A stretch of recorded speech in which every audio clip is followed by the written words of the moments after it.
Un sourire qui en dit long. Michael Jérémiaz est joueur de tennis professionnel, un métier de passion qui l'emmène loin de chez lui et de sa femme Caroline 25 semaines dans l'année. Comment est-il?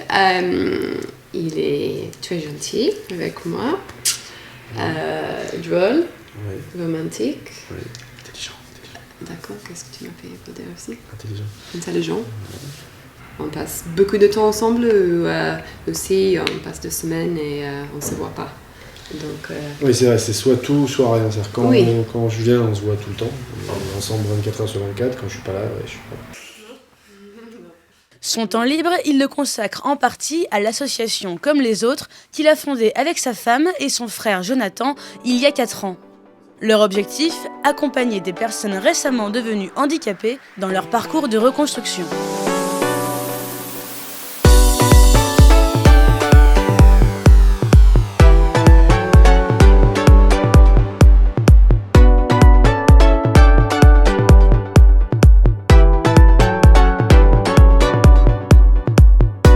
En fait, l'association Comme les autres, elle a comme spécificité d'organiser des séjours sportifs à sensations fortes pour personnes récemment victimes d'accidents de la vie, donc des personnes récemment handicapées.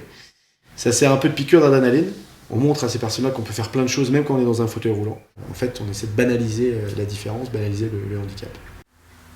Tu me prends le billet pour le Costa Rica? Je te fais confiance. Je ferme ma valise et je reviens. Un handicap que Michael lui-même a su banaliser depuis un accident de ski il y a 15 ans. Sa paraplégie, c'est finalement ce qui l'a lancé vers le plus haut niveau mondial de tennis en fauteuil. J'aurais tout avoir en double pour avoir toujours une valise de près, ce serait plus simple.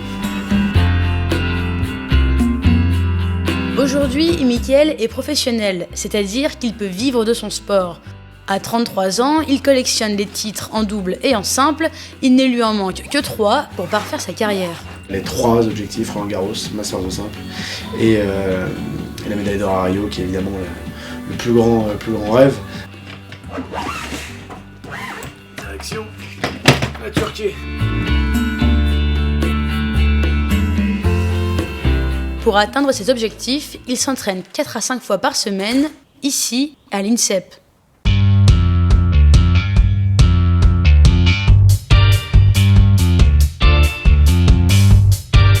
Aujourd'hui, Michael mène une vie de sportif professionnel comme les autres. Il a fait de son handicap une véritable force.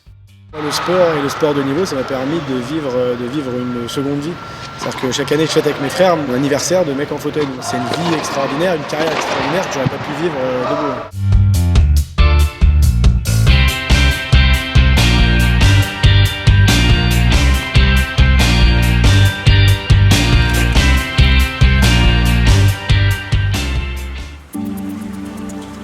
17h, c'est l'heure de la séance de balnéothérapie.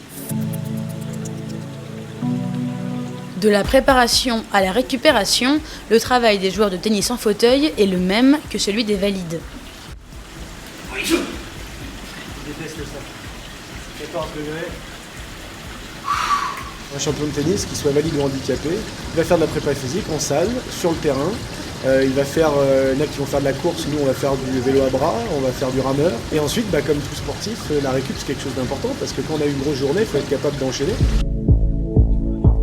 En France, près de 35 000 handicapés pratiquent un sport en club.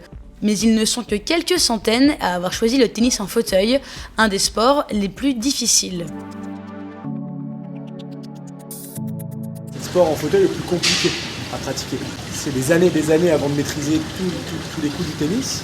Et ensuite, c'est maîtriser le déplacement du tennis en fauteuil, la raquette dans la main, collée à la main courante du fauteuil. Donc c'est extrêmement complexe, mais en même temps, une fois que vous le maîtrisez, c'est peut-être un des sports les plus agréables et les plus ludiques. 19h, fin de journée pour Michael.